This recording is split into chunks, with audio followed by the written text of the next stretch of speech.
Did you know the top 10 mobile games in the US grossed more than $340 million in June? Do you want your game to earn more? AppFigures is all about giving game makers the tools they need to get more downloads and revenue. You may already know them for analytics and app store optimization. Now, AppFigures can help you keep track of competitors and the game market. From how many downloads they're getting and how much money they're making to their audience demographics and even which tools they use to power their games. Their competitor intelligence gives you great context. Got a great idea for an app or a game? With AppFigures, you can figure out how big the market is and how much money you could be making with it. Say a competitor adds a new feature or was mentioned in the news. With AppFigures, you can see if that brought in more downloads, and that's just scratching the surface. Whether you're growing your game or building a new one, AppFigures has what you need to reduce risk and get more downloads. Best of all, you don't need a large budget or data science degree to do this kind of thing anymore. AppFigures has made it affordable and simple. On top of tools, AppFigures also provides a lot of guides and tutorials to take you step by step through gaining more visibility with ASO and increasing your revenue by learning from your competitors. They just released a free guide on that actually. Head to appfigures.com/on/GameDevUnchained to try AppFigures for free. Again, that's AppFigures, appfigures.com/on/GameDevUnchained to try it for free. If you like it, use our special code GDU3030 to get 30% off for the next 3 months.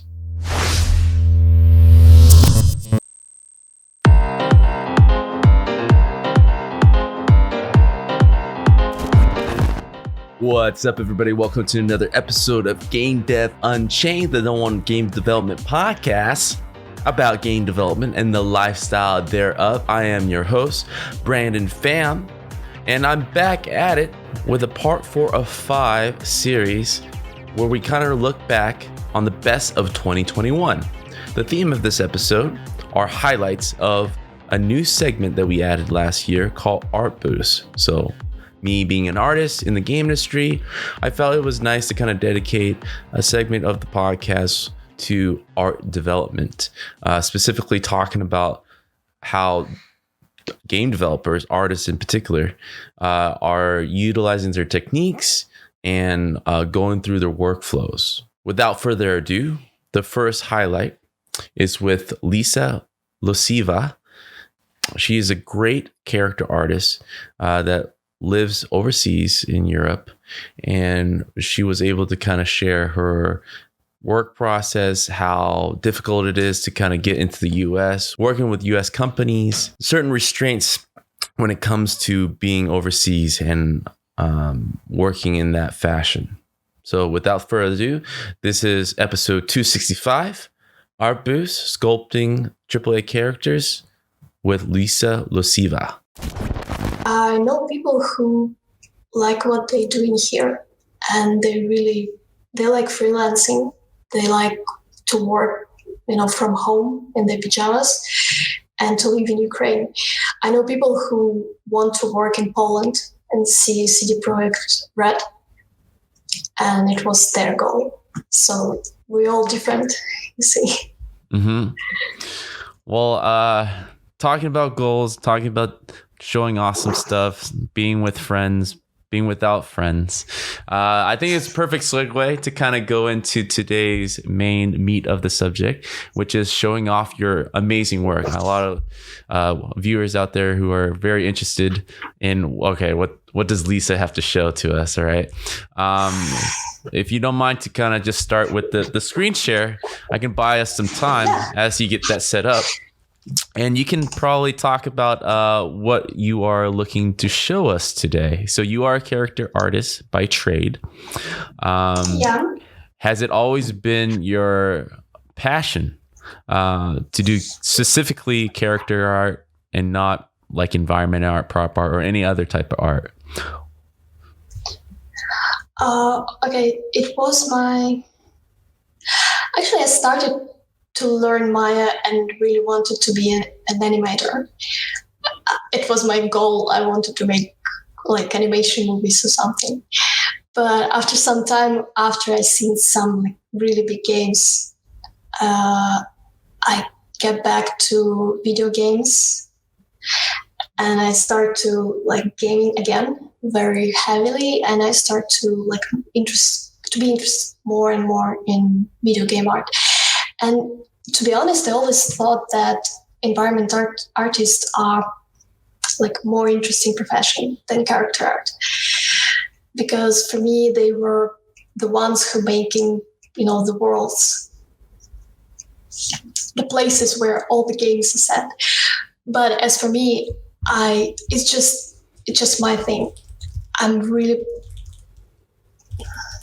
better with characters. I'm better with people. I'm better with faces and so on. So it was like a natural choice for me to start character art. And you can see on the screen, it's basically all my career in one shot, because I started with this really painterly hand-painted textures characters, and I went through really stylized stages, and this is my like professional work in Playroom, and this is my last one. And we're actually planning to do this stream for a long time, and when we start planning it, I was thinking about showing Chester and kind of talking about this more stylized thing. But this model was my last one, the Wanderer, and I think it will be actually really interesting to talk about this one. Awesome. Yeah, because it was my first like serious, realistic model after a lot of stylized stuff. So I think it will be more interesting. Mm-hmm. So as you are switching or maybe powering it up, online resources and self-education is something I feel this industry needs for every artist, even if they go through a traditional school. So United States, thankfully, we have a lot of resources to go to physical schools or accessibility. But even with that, with the changing tools that happens every 2-3 years, even as a professional, you will have to get back into self-discipline to kind of keep up with everything. What has been your most valuable resource to kind of make sure that you're on top of your game? No pun intended. Okay, most valuable resource. It's a good question. I think YouTube was my most valuable resource, and ArtStation, because I was looking at other people's work and I was like really wanted to do the same. So I started Googling furiously how to make like clothes and marbles designer, or how to make a model for printing and so on. It's just countless hours of YouTube. That's awesome. pretty much it, I think. Yeah. But I'm pretty sure you're pretty savvy with those search terminology, because YouTube has a lot of good tutorials, but it also has a lot more bad tutorials. A lot of bad tutorials. Is there a secret sauce of how you determine which one's good, which one's bad before investing too many time in a tutorial? Any shortcuts that you see within like 10 minutes? You're like, all right, this is a bad tutorial. I'm not watching this. I actually skip to the like last minutes and see the result. And if I like the result, like really like it, I try to like skip through some parts, and then I start from the beginning, and then I start to learn it. Because if you don't like the result, then there is no way you should learn it. It's the same with instructors, because always look at the work of your teacher, always look at the work of your instructor, because if you like what he or she is doing, then he or she has something to like teach you. That makes sense to me. That's all. Yeah, that's great. All right, so I'm gonna sit back a bit and chime in once in a while, but I'll let you take it away and start showing us. Yeah, okay. First of all, I will show you the video just for you to see how this model actually looks like in Marmoset. Because I would love to show you the real scene in Marmoset, but my computer just dying every time I try to power up the Marmoset and stream. So Yeah, it will be just video. So I think I will show you the hair setup, and I think I will show like the cards and how it looks like in Maya. Then we'll see about the backpack, like the process of making, and maybe overview, and if someone has and clothes from Marmoset to ZBrush, and then if someone has any questions, then I think you just go through them. Yeah, I definitely have a lot of questions for sure. Well, you can start to ask them because we have like one more minute. Yeah. Well, the hair thing is something I've heard many character artists still are disappointed that there hasn't been like a huge jump in technology to deal with hair. It's still a lot of alpha cards and just sitting there and straightening out those planar cards. Have you, unless... Yeah, I mean, have you heard anything on the horizon or things that you've done to kind of make that process a little simpler and fun for yourself? Oh, no, not in the horizon. I think not in the near future, nothing. Because if it will be some kind of surprise software, I'm really eager to see it. Because I was like placing all the cards by hand. Mm-hmm. Like every card by hand, and it's super time consuming, and it's not for everyone. Let's just say it, because people who get bored easily, it's a kryptonite for them, I think. Also, this project was part of the mentorship program with Frank Zeng. He was kind of my mentor. He was talking to me about all this like realistic stuff, and I was asking him like right away, will it be like easier to do hair? Will you teach me something about the hair? And he said no, no secrets. It's just hours and hours and hours of hand placing cards, and that's all. Yep. So yeah, no secrets, no secret sauce, unfortunately. Okay, first the cards. So the model looks like this in Maya. Let me show you the whole model. So looks like this. It moderately had like 92,000 polygons in it. It's with the hair. And it's relatively, as I heard, it's relatively like mid-poly for AAA games nowadays. Mm-hmm. Because sometimes, like Horizon Zero Dawn, I think they have like 100,000 polygons only for the hair. Yeah. And then the same amount for the model itself. Okay, so getting back to the head. And the hair consists of 3 layers.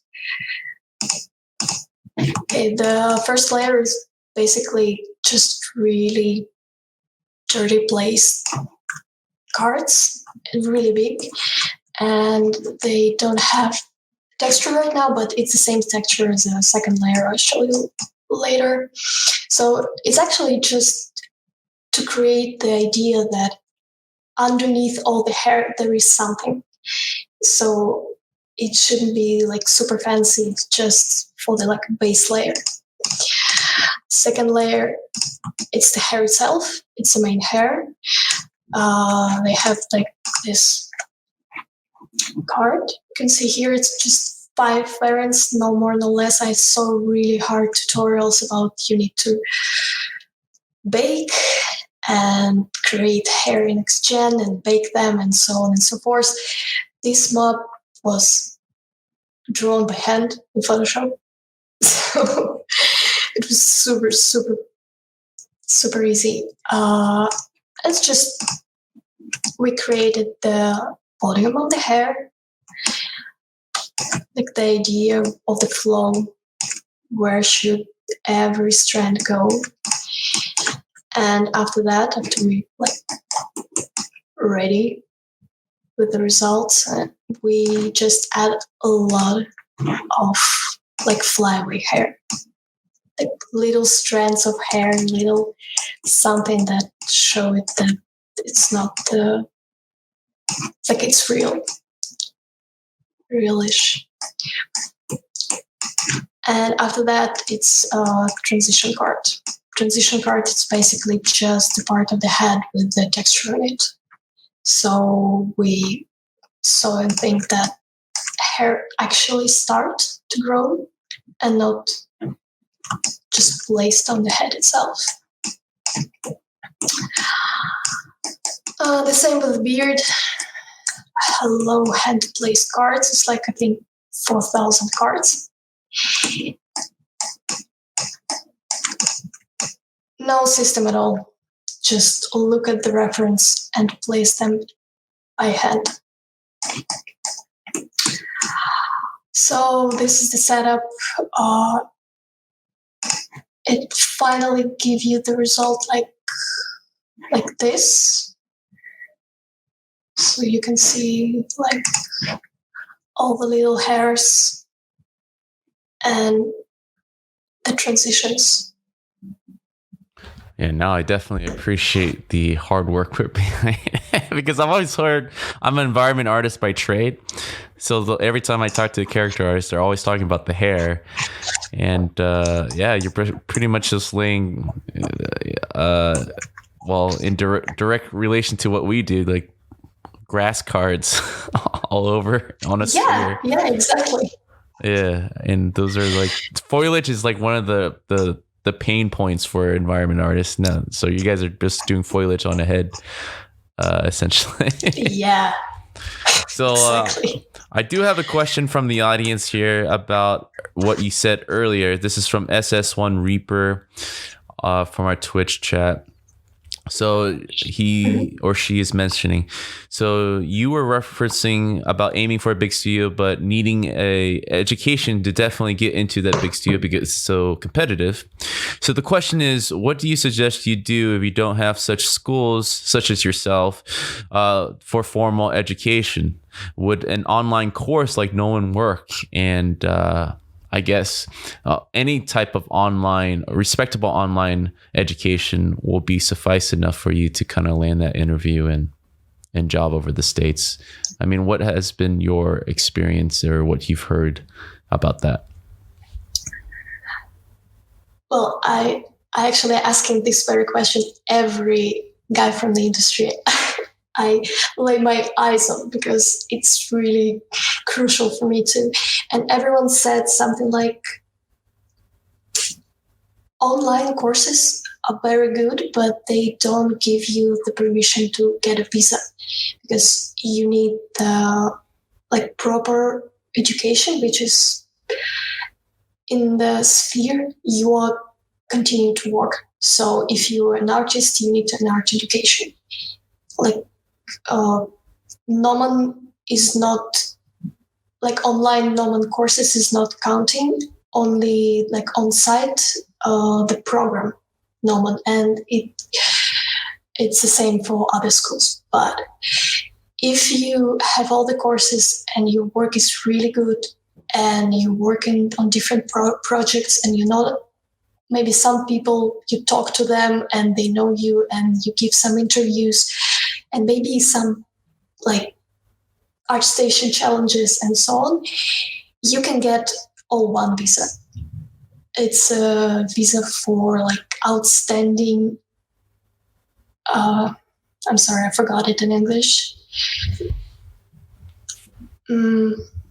Okay, so you should be really, really good to get this visa, but you don't need an education, formal education to get it. You don't need the years of work to get it, and you just need to get this job and have a really good portfolio and have a lot of like articles or challenges on something like this. Mm-hmm. So I think it will be the road I will take eventually when I will be this good someday. Well, I definitely want to sign off on that.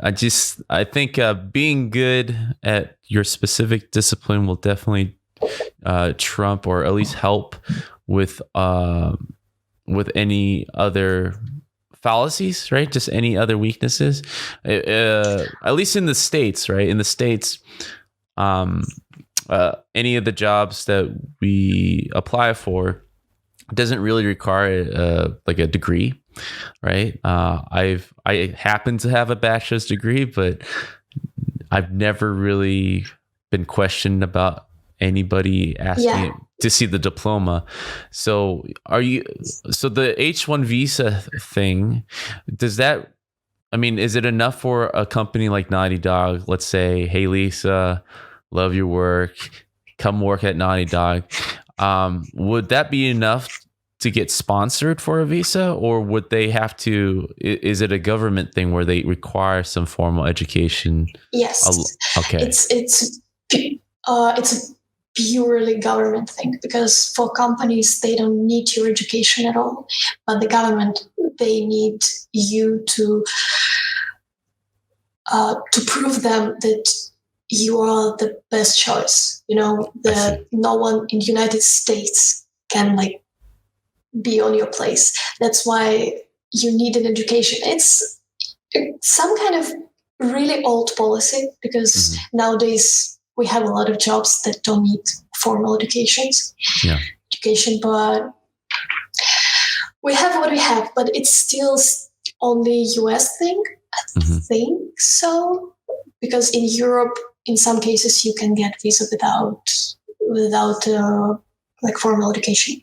The next episode is with Gabriel Eganyan. I'm pretty sure I'm messing that up, but he's currently working at Respawn as a senior character artist. Specifically, I think he helped with the last Star Wars IP. When I was talking with him, he was gracious enough to kind of talk about his work process and sharing his techniques.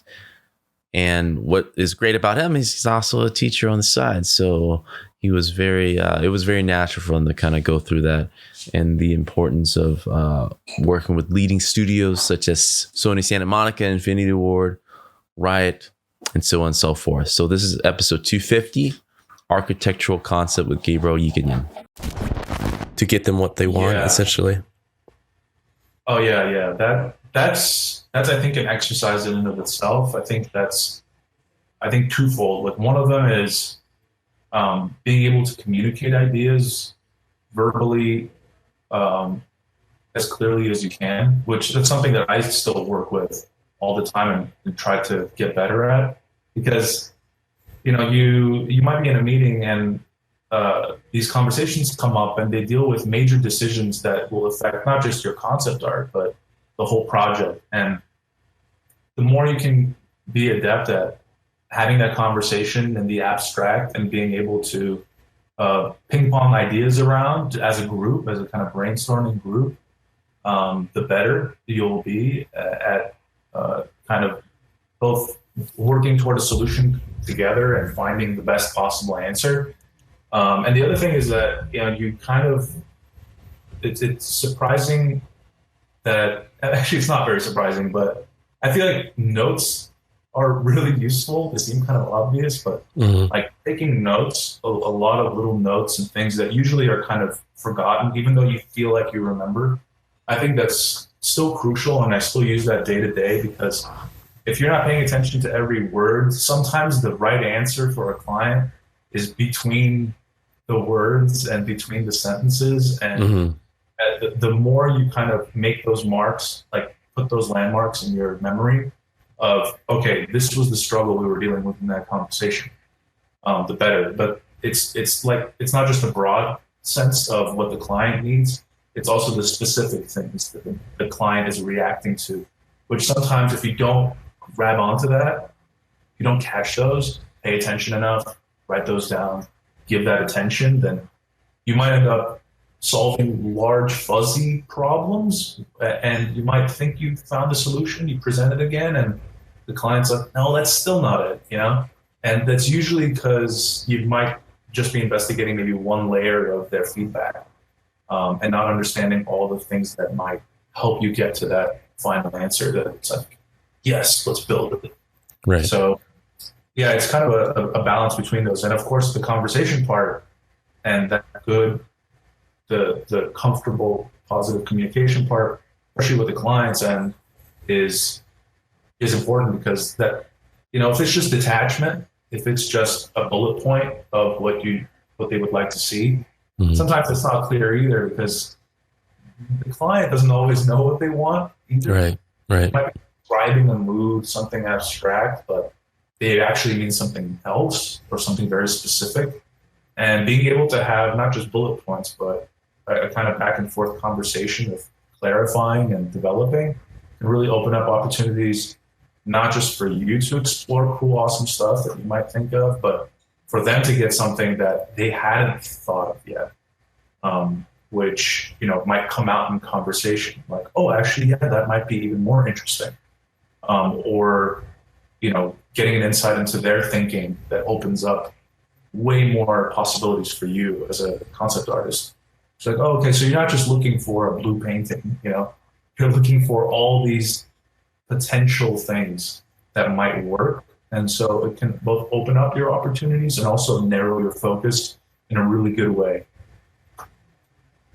Yeah, I mean, that kind of goes into my next question, which is, the difference between concept art and design. So the iterative process, the communication back and forth, doesn't really allow you sometimes to go, or even if you want to, right? I don't even think you want to go full rendering on an idea and spend all that extra time just bringing a drawing to full finish. Yeah. So like, how do you balance that when you want to, how do you bring out the key ideas on something before you run off with it? And like, how much more of it is about your skills as an illustrator than as a concept artist? Right. So I think this is where the stronger, your abilities are as a 2D illustrator of creating illusion, or it will help you. And it works this way. If I finish a painting that looks somewhat finished and I think the idea is decent, it's not fully rendered and refined, but it's presentable. It's something that you can say is more or less finished. You need to not fall in love with that and really let go. As soon as you're finished with it, know that it's not necessarily the final product. And that's something that, means that, when the player goes in there, they're going to experience every angle of that design and move through that in different ways for different projects, obviously. But to understand that, when you have that painting that you like a lot, it doesn't mean that's the final one. And it usually means it's probably still early in that process of finding that final design. And that means that somebody might ask for a completely different angle, a completely different type of take on it. But you can borrow core pieces of the actual architecture, of the actual props and objects, and you can remake these images and kind of kit bash your own work. And that way it becomes less about image making and creating a single clear illustration with all the composition super worked out. And it's more about using your image as a kind of workshop and thinking of it that way, a workshop with a bunch of pieces that you've created that you can swap out and play with paint really quickly and iterate and doodle on top of your painting, which, if you get too illustrative with it and too calculated with it, you might end up something that's too tight for you to break, right? And you need to be able to break it in order to move things and change things. So, the better an illustrator you are, it will help you certainly, but you also need to realize that, as a concept artist, you're a concept designer first, essentially, and then an artist second, in a way, where first you're supposed to do the dirty work of piecing these things together and stitching them and ripping them apart. And that's kind of why you have your job, right? Because that's harder to do when you have a full finished product. And it's much easier to do when you just have pixels moving around.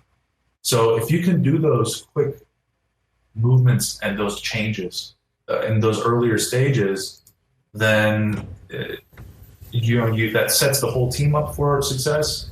That sets the art director up for not feeling like they're, derailing your whole illustrated masterpiece. They feel more comfortable saying, let's take that out, because it's not quite a finished render yet either. And, you as a designer know that the answer is, oh yeah, for sure, I'll take that out. And I know that there's potential for something even better, because my final product was never the illustration. It was the final design, which is something that's beyond the illustration. That's the game itself, the film itself. And understanding the difference between that, I think, is really important as a concept artist, and specifically as a concept artist that's successful in solving problems, because I think first and foremost, you're a problem solver more than you're just an illustrator or an artist. So with your background in architecture, like, how do you feel like it applies to different areas of game design, concept artists, or art in particular? Like, how do you feel it can help?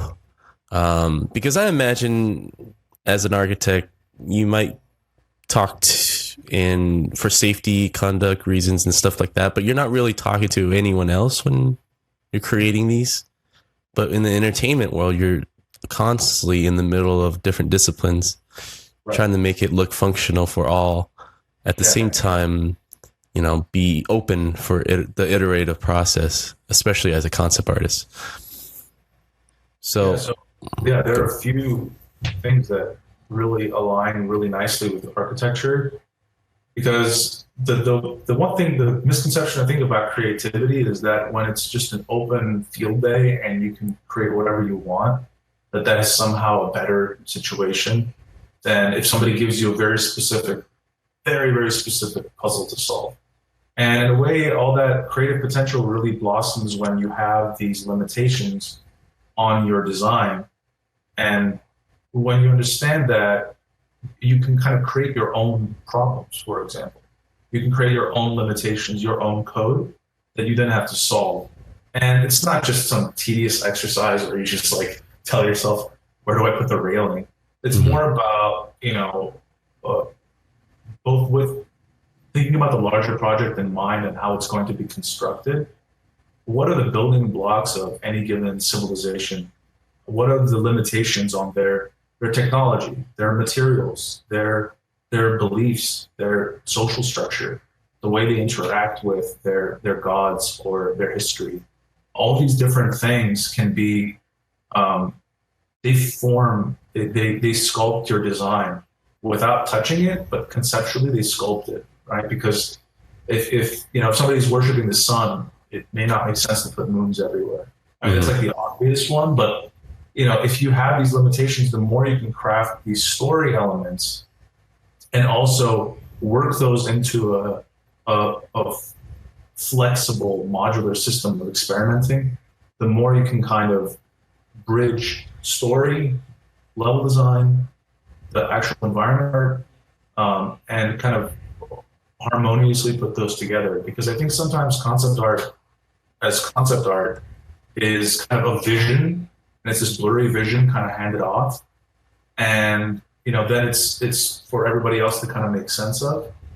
And in a way, if you think more architecturally, you can kind of understand the building blocks, the repeating building blocks of a society or of an environment.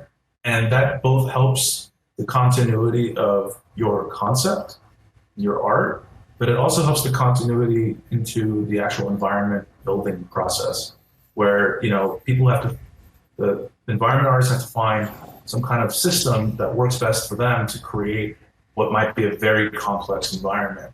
And how do you create one painting and give enough information to populate an entire level, and in some cases a whole civilization with just that one or two paintings, so that means that you have to build into it.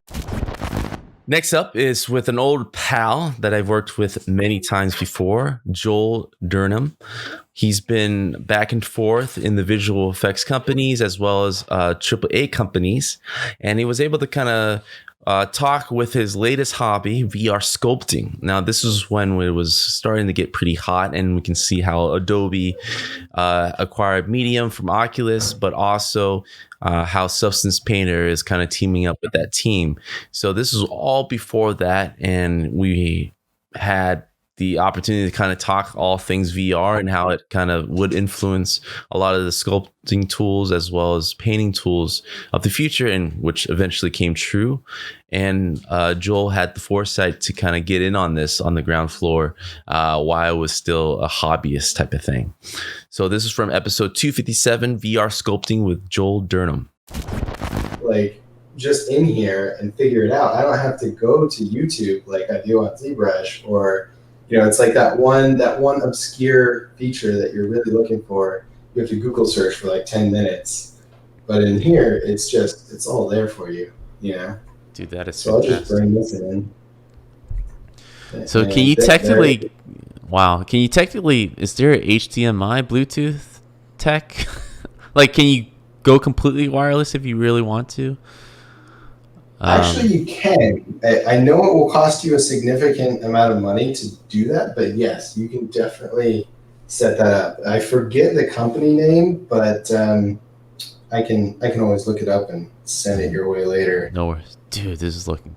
Yeah, I can see why hard surface is so possible. And look at this. This was the other thing that I just instantly fallen in love with. Mm-hmm. Yeah, it's lagging a little bit right now just because the change that I made was so big, it's having to like recalculate all the voxels. But I mean, still, like, that's a really nice smooth result, Yeah, that's really nice. Yeah, dude, that looks awesome. And they even have an elastic mode, which is pretty phenomenal. How's its Boolean tools? Are you able to like just chunk out stuff? Yeah, it's really, really nice, actually. That's probably one of my other favorite features about this. As soon as I made the mistake of doing a really complicated move on something that was a little too high density. So you can see it really does have its limitations, but it should allow you to play. It should allow you to play games while you're waiting. Oh shit! I think I lost you. Right now. Yeah, got you back. What I'm going to do is I'm just going to hide that so that we don't have to deal with that resolution anymore, and I'll just make a new layer here.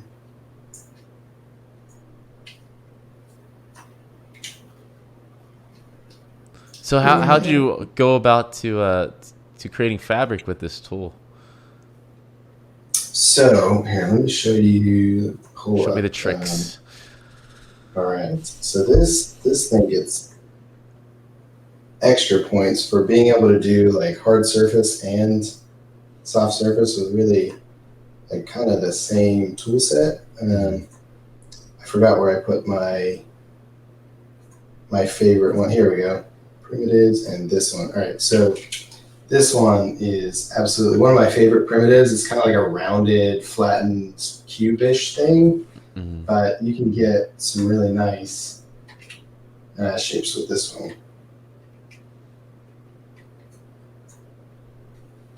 Oh, nice.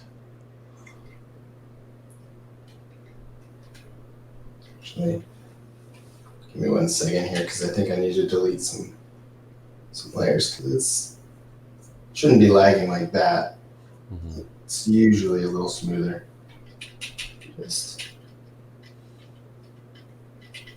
And the undo button is really nice. It's just like you flick like left or right with the little joystick and you're good to go. Man. All right, This here we go. is such a game changer.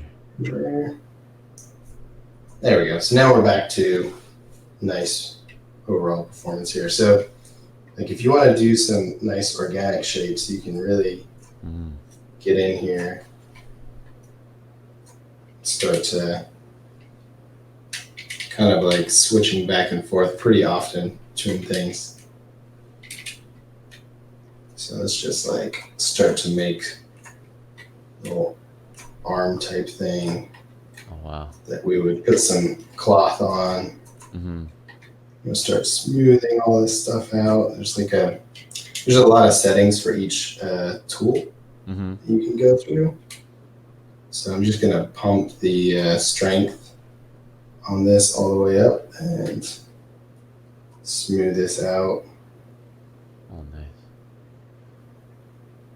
Oh wow, man. ZBrush 9 better do something, dude. I know, right? Yeah, man. They're usually still on top of things, but yeah, the last 2 updates, it's been kind of low key. Not much in the way of like new things, huh? Yeah, I mean they have like this nice filter.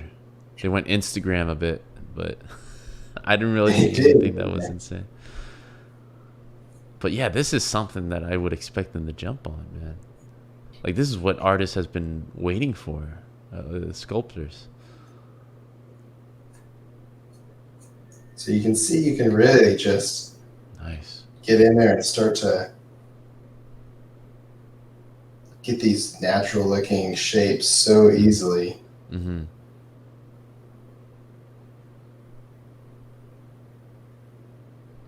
Dude, I can see how you get pretty lost in this. Oh, absolutely. I think one of the most fun things about it is taking, like, if you've been in it for a while and you take the headset off, it takes a minute for your brain to actually realize that none of the stuff that you were working on is real. I've literally taken off the headset before and like tried to point at the model and say to my wife, like, hey, look at what I worked on. And I realized, like, it's not there. It's only in a headset. One more step towards the Matrix. Yeah, I know. It's really getting crazy. So how was your transition? Because obviously you still prefer to use ZBrush in some cases, right? How was that, man? Like feeling somewhat restricted now, not having this VR set on and being able to sculpt like you enjoy. Yeah, I mean, it's such an interesting transition because I feel like a lot of people for a long time are going to use them in conjunction, you know? I almost feel like there's a world where they coexist for a little bit. You know, and obviously if ZBrush decides to go full 3D and join VR, then like, you know, it's going to be around for a long time, but that's what I'm hoping happens. Yeah, but right now, fun. You know, just being able to do the block in or the concept art in here and then go to ZBrush to refine it is like, you know, that's enough of a dream come true. Like I'm happy, you know? Yeah. Yeah, just being able to even like get a shape going and use it as an insert mesh in here and then bring it back to refine it. Because this is a great concepting tool. Just being able to figure things out in here is way more intuitive than having to keep spinning and right clicking and spin like zooming in to kind of take a look at things. Yeah. And then like the thing that really gets crazy is because you have your full wrist and you can twist things. Yeah, dude. Yeah, that's a lot of control. You know, you can make like these really dynamic folds, you know, and twist them into itself. Like, I mean, it's just unprecedented the level of control that you have with these things. Yeah. You know? And looking at like all the muscles that you're working right now too. I know, right? Like that was another thing that I was really excited about is I do not want to be chained to my desk. Yeah. You know, like I want to be able to get up and like I can actually walk around this whole thing and look at it from the other side, or I can turn it. You know, like you're so free that it's really refreshing. And I'm going to switch gears here for a second just so I can show you some of the organic stuff that I've been working on.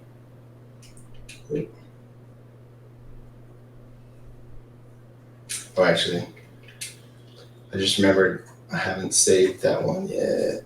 I think that spaceship is going to be fun, so I'm just going to do that real quick. And you can see that like the save doesn't really take that long either. Oh, nice. Yeah, Voxel has. So it's not like these like super heavy or anything like that. They're pretty light files. I mean, the advantage of Voxel was made clear like years and years ago. I mean, that's what Minecraft is all about, and it's crazy that we haven't really fully transitioned into that from polygons yet. Dude, hell yeah. Dude, I mean, I can't. Just imagining to stand next to your character must be a fun feeling. Oh, man. It's crazy because you can see in context, like this thing, you know, let's say you were working on something that's supposed to be like 11 feet tall.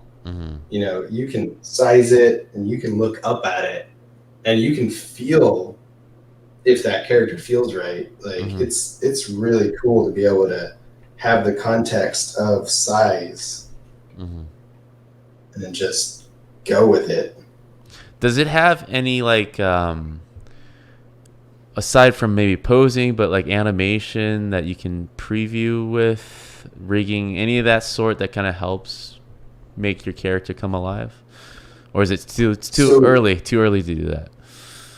I think there's another whole program that's out. Well, I don't know if it's out or not, but you can see a video of it on YouTube where essentially this guy is just placing these joints in VR in 3D space. And then when he's done, it's rigged. Like he can grab the joints and like move the arms and it's all just dynamically figuring it out on the fly. And I was just really impressed by that. Yeah, because I can imagine like animators and riggers will have a field day with this the same way that we're enjoying the sculpting part. Like being able to like pose your character and key movements and stuff. Last but not least, part of the gdux.me conference that we threw 2 years ago, I invited an old friend, Damon Woods, and he too is currently at Respawn working on the Star Wars IP, but he is a character artist as well as a teacher over at Noman Visual Effects Studio. He was gracious enough to kind of walk through his personal project, Monstars, where he kind of went through the Space Jam characters, reimagining them to today's all-stars from the NBA, and pretty much envision what they would look like if he were to kind of give the Space Jam-esque treatment. So this is from episode 280, The Making of Monstars Remastered with Damon Woods. Enjoy. 2D and 3D artists, and the ones that can do both are insanely talented, and you can see through their expression how there's a different type of flavor I feel whenever I see like a master of everything kind of approaching a particular project. So very much the same way, I think the old guards are always going to have an issue how much things are easier now, quote unquote, right? But right.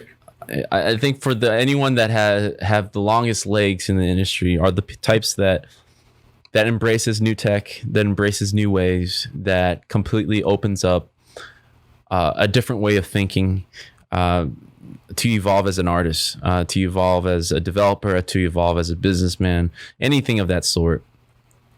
Anytime that you close off in a technology-driven industry, only spells trouble in my opinion. Right. If you're still out there talking about how CRT TVs are used to be the way of things, you know, no one's going Right. to take you seriously. You're definitely showing Right. your age a bit. Yeah. Exactly. And it's, you know, it's the other thing that comes with the new tools is that the bar rises. You have to rise with that bar. Where, you know, a certain character used to take, you know, a month to finish. Now with the new tools along, you know, that have come along, the expectation is to finish that same character in maybe 2 or 3 weeks. And so you have to kind of keep up with that and stay up to date with all the tools. There's just no resting, you know, in this industry. It's too competitive. There's too many people out there churning out. I mean, I teach at Noman. I can tell you right now that next class is coming, and they're pretty good. They're like, they know their stuff. They grew up with these tools, and so there's no barrier there. And they're also being taught the fundamentals and stuff too, because Noman's great at that. They still have, you know, traditional sculpting classes and drawing classes, and these types of schools are popping up everywhere. You know, CGMA, all these different schools. So the competition is pretty crazy out there. So that alone is why you have to stay on top of it. There's no, you know, resting. And you know, the true pros, you know, the people who really are excelling in this industry in the first place are the ones who love to do it. Whether they love, you know, have a love in their personal projects, or, you know, they bring it into the studio too, which is important. There's always going to be that that kind of drive there, and you just need to make sure that you kind of keep that fire going, keep the pilot light lit on that, and continue to kind of grow and progress and challenge yourself. That's kind of my outlook on it. When I look at these personal projects, it is definitely marketable. It's a good marketing opportunity too for yourself, and that's really important actually as an artist, because you want to have your name out there, because once again, it's so competitive. There's a lot of, you know, killers out there, and like they're really good at marketing themselves. So that's another thing that you need to kind of evolve and grow with. That's kind of like where I'm trying to improve on this year too.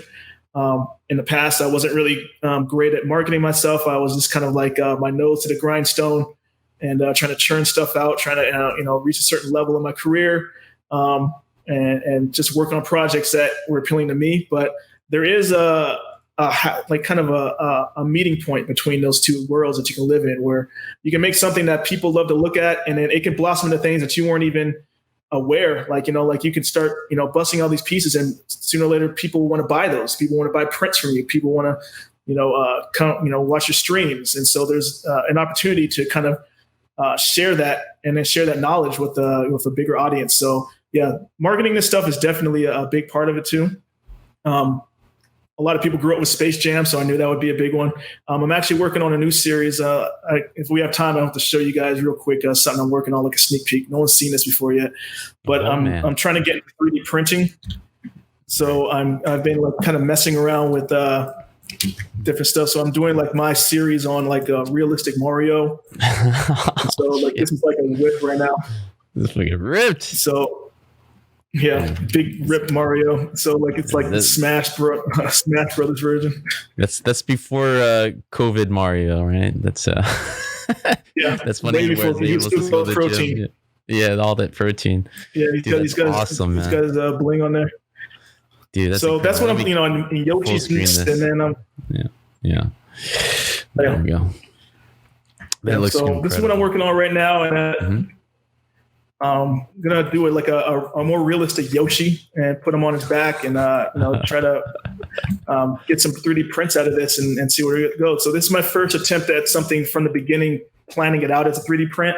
Yeah. I still have plans on printing some of my older stuff, but this one I just want to streamline for that. And hopefully, you know, I can kind of like start developing new hobby, and then maybe that hobby can turn into something else in the future. But you know, just a way of keeping it fresh for me, so that I don't kind of get bogged down in the same flow every time.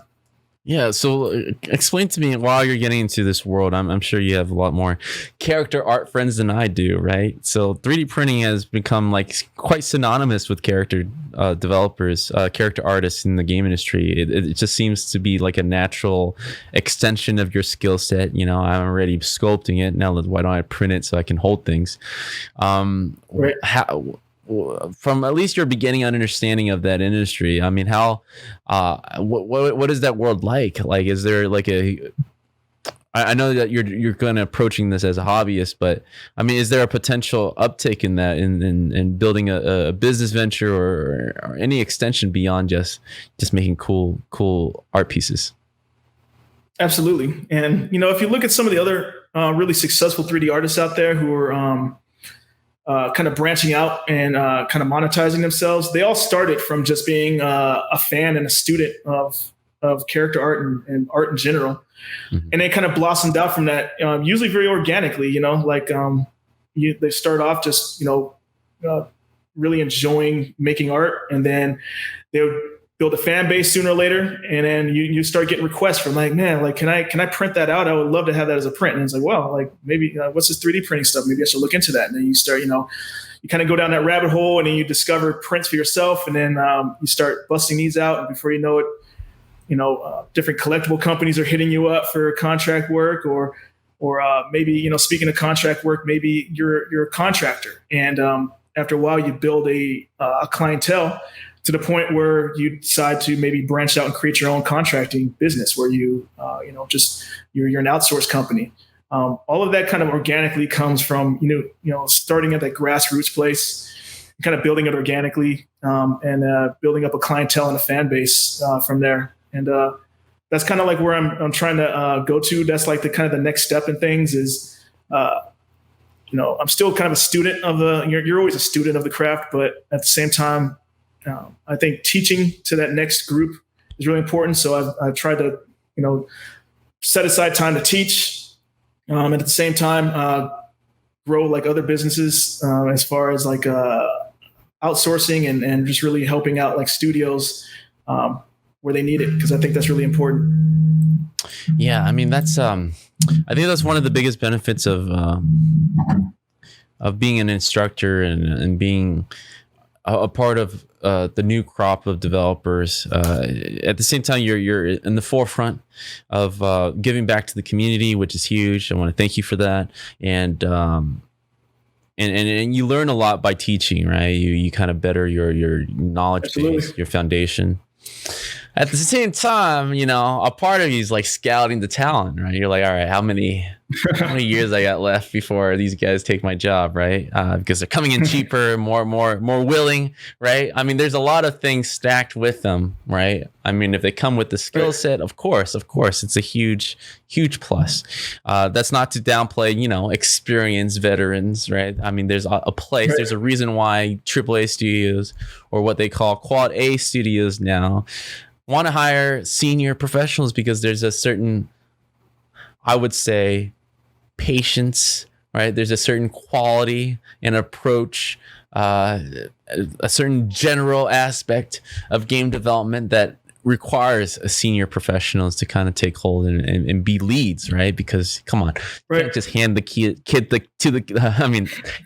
to the keys to the car and just expect them to be suddenly driving these multi-million-dollar projects. Absolutely. That's one thing that we can rest on. Yeah.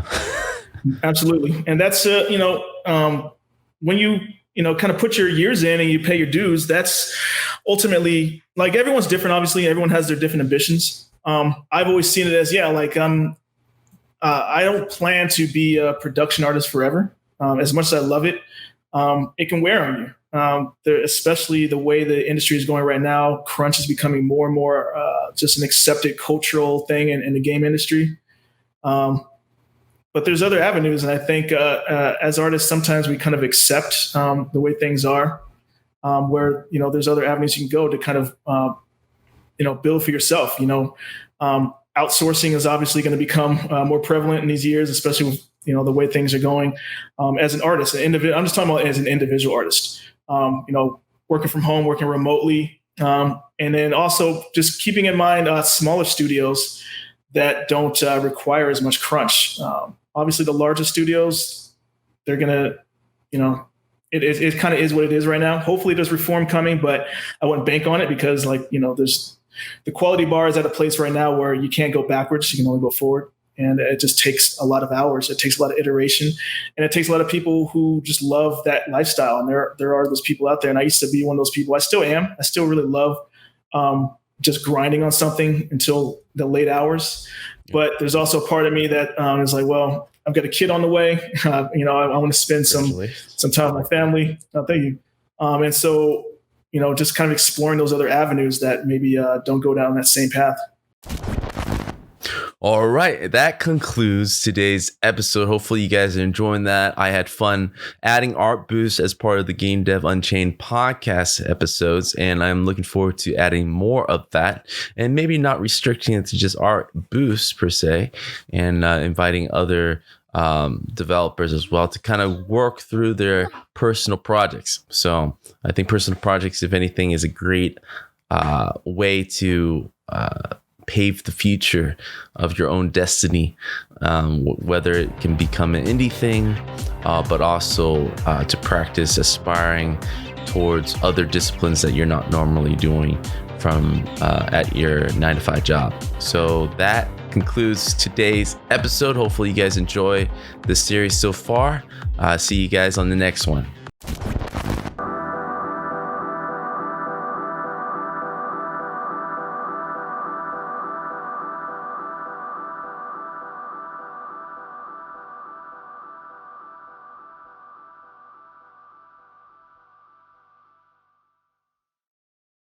Thank you for listening to today's episode.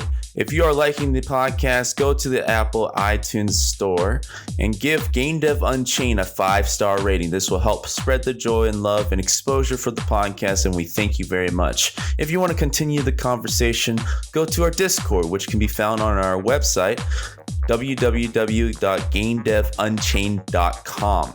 You can also follow me on Twitter at BlueChamps, BlueChamps. You want to catch these episodes live every Tuesdays and Thursdays, go to twitch.tv/blue_champs. Email me any of your concerns or questions that you want me to read aloud at the beginning of each episode at info@gamedevunchained.com. And if you want to further support us and help unlock the next feature, which is the voicemail feature, go to patreon.com/BlueChamps. This gives listeners a chance to kind of call in, leave a message for both me and the guests to answer your deepest, darkest questions and comment on your deepest, darkest secrets.